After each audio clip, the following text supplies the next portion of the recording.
아유, 또 전기세가 12만 원이 나왔네.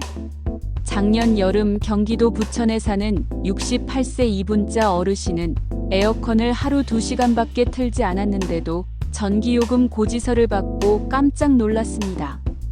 옆집은 하루 종일 켜놓는다던데 고지서에는 3만 원대가 찍혀 있었거든요. 어떻게 된 일일까요? 그 궁금증을 해결해 준 건 30년 넘게 에어컨 설치와 관리를 해온 정승현 기사였습니다. 그는 웃으며 말했습니다. 에어컨은 아끼는 게 아니라 똑똑하게 쓰는 겁니다. 그날 이후 이 어르신은 기사님이 알려준 방법 그대로 따라했고 한 달 뒤 전기세는 28,000원으로 뚝 떨어졌습니다. 믿기 힘드시겠지만 오늘 영상에서 알려드릴 방법은 누구나 실천할 수 있고 효과는 아주 확실합니다. 지금부터 하나하나 알려드릴 텐데요.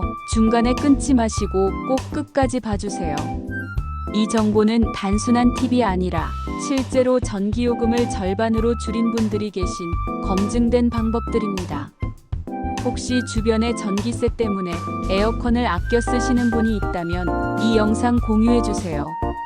그리고 보시면서 도움이 된다면 좋아요 한번 눌러주시고 저희 채널 정보 한 스푼 구독도 꼭 부탁드립니다. 앞으로도 생활에 꼭 필요한 꿀팁들 받아보시려면 구독도 꼭 부탁드립니다. 첫 번째, 에어컨은 왜 전기세가 많이 나올까? 많은 분들이 전기세가 무서워서 에어컨을 아끼시는데요. 그런데도 요금은 줄지 않고 오히려 올라갔다고 하시더라고요. 왜 그럴까요? 그 이유는 사용 시간이 아니라 사용 습관 때문입니다. 잘못된 습관으로 오히려 에어컨을 더 오래, 더 비효율적으로 사용하게 되는 겁니다. 첫 번째 습관, 외출할 때마다 에어컨을 무조건 끄는 겁니다. 90분 이하의 외출이라면 그냥 켜두는 게 더 절약됩니다. 왜냐고요? 에어컨은 껐다 켤 때 전력을 제일 많이 씁니다. 실외기가 처음 가동될 때 전기 소모가 300까지 올라가거든요. 짧은 외출 후에 돌아와 다시 켜면 전기 낭비가 되는 겁니다.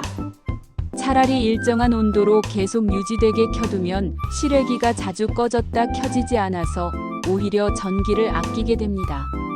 두 번째 실수, 제습 모드는 전기를 적게 먹는다는 착각입니다. 제습 모드도 냉방 모드와 거의 같은 양의 전기를 씁니다. 단지 바람이 덜 나와서 체감이 다를 뿐입니다.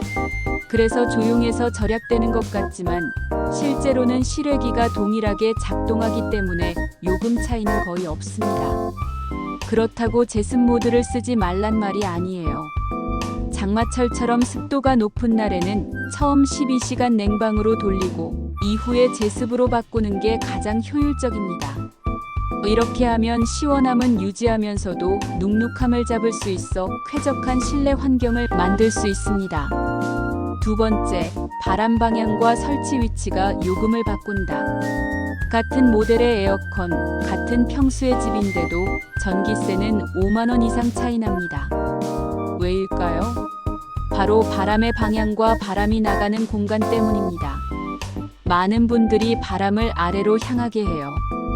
발이 시원하니까요. 하지만 에어컨은 공기를 순환시키는 기계입니다. 차가운 공기는 아래로, 뜨거운 공기는 위로 올라갑니다. 그래서 에어컨 바람은 위로, 천장 쪽으로 향하게 해야 합니다. 위로 보낸 바람이 천장에서 퍼지면서 공간 전체를 식히고 실내 온도가 고르게 떨어지게 되는 원리입니다. 이렇게 하면 방 전체의 냉기가 고루 퍼지고 실외기도 일찍 쉬게 되어 전기 절약 효과가 큽니다. 또 하나, 에어컨 앞에 냉장고나 장롱처럼 큰 가구가 놓여 있다면 반드시 치워주세요. 바람이 퍼지지 못하면 순환이 안 돼서 전기 낭비가 심해집니다. 바람이 막히면 실내 온도가 내려가지 않아 에어컨이 계속 강하게 돌아야 해서 전기를 더 먹게 됩니다. 세 번째, 오토 버튼이 전기세를 살린다. 대부분의 에어컨 리모컨에는 오토, AI, 절전, 스마트라는 이름의 버튼이 있습니다. 이 버튼들은 이름만 다를 뿐 기능은 거의 동일합니다. 바로 실내 온도가 목표에 도달하면 자동으로 실외기의 작동을 줄여주는 기능입니다. 보통 수동 모드로 사용하면 실외기가 최대 출력으로 계속 돌아갑니다. 에어컨은 쉬지 않고 일하니 전기세는 당연히 높아지죠. 하지만 오토 모드를 사용하면 설정 온도에 도달한 후 에어컨이 알아서 세기를 조절하거나 잠깐 멈추는 등 숨을 쉴 틈을 줍니다. 이게 바로 전기를 아끼는 핵심입니다. 예를 들어 제가 실제로 관리했던 두 가구가 있었습니다. 같은 모델, 같은 평수의 집이었는데 한 집은 일반 냉방 모드만 사용했고 다른 집은 오토 모드만 사용했어요. 그 결과 일반 모드를 쓴 집은 한 달 전기세가 93,000원이 나왔고 오토 모드를 쓴 집은 57,000원밖에 나오지 않았습니다. 단지 리모컨의 버튼 하나 차이였을 뿐입니다. 이처럼 오토 모드는 단순한 편의 기능이 아니라 전기요금을 절반까지 줄여주는 실질적인 절약 수단입니다. 하지만 주의할 점도 있습니다.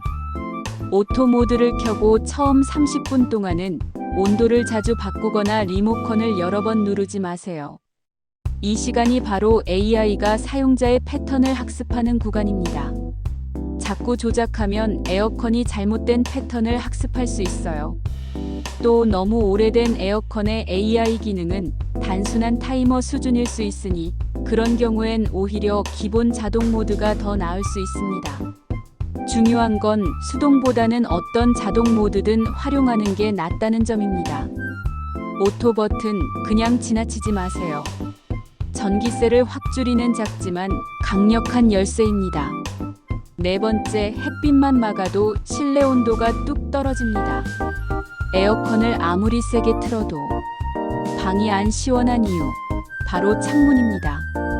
햇빛이 강하게 들어오는 거실 유리창, 베란다 창문에서 들어오는 열기가 방을 덥게 만듭니다. 열은 한번 들어오면 빠져나가지 않아요. 이런 열기 때문에 실내 온도가 쉽게 오르고 에어컨은 이를 낮추기 위해 계속 강하게 작동하게 됩니다. 안마 커튼이나 열차단 블라인드, 창문용 썬팅 필름을 설치하면 실내 온도가 3도 이상 내려갑니다. 그만큼 에어컨이 덜 돌아가고 전기세도 줄어듭니다. 특히 오후 2시부터 5시까지 햇빛이 가장 강한 시간대입니다.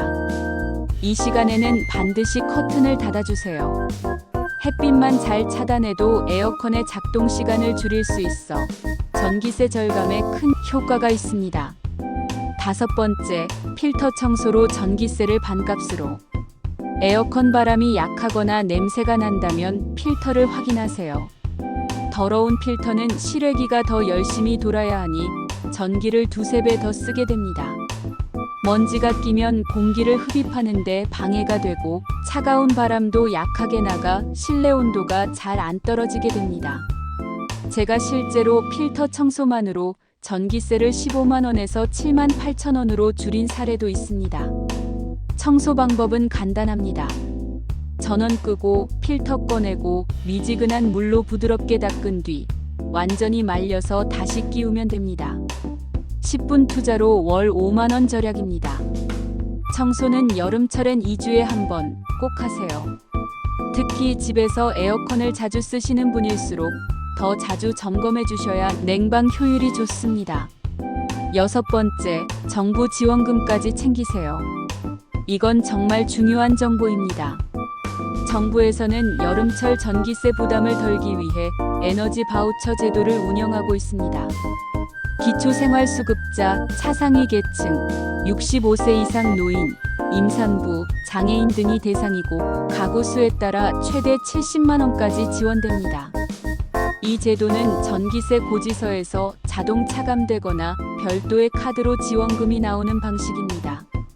6월 9일부터 주민센터에서 신청 가능하고 준비물은 신분증과 주민등록등본이면 충분합니다. 모르셨다면 지금 바로 주민센터에 문의해보세요. 주위에 대상자가 있다면 꼭 알려주세요. 작년에도 수십만 명이 신청하지 않아 혜택을 놓쳤습니다. 정말 손쉽게 받을 수 있는 지원이니 꼭 활용하세요. 마지막으로 정리해 볼게요. 첫째, 90분 이하 외출엔 에어컨 끄지 마세요. 둘째, 냉방 후 제습 모드로 전환하세요. 셋째, 바람 방향은 위쪽으로 앞에 장애물 치우세요. 넷째, 오토 AI 모드를 적극 활용하세요. 다섯째, 커튼으로 햇빛 차단하세요. 여섯째, 필터는 2주에 한 번 청소하세요. 일곱째, 에너지 바우처 꼭 확인하고 신청하세요. 오늘부터 하나씩만 실천해도 여름 전기세가 반으로 줄 수 있습니다. 이 정보가 도움이 되셨다면 구독과 좋아요 눌러주시고 주변에도 꼭 공유해주세요. 올 여름은 시원한 바람과 함께 전기세 걱정 없이 보내시길 바랍니다. 감사합니다.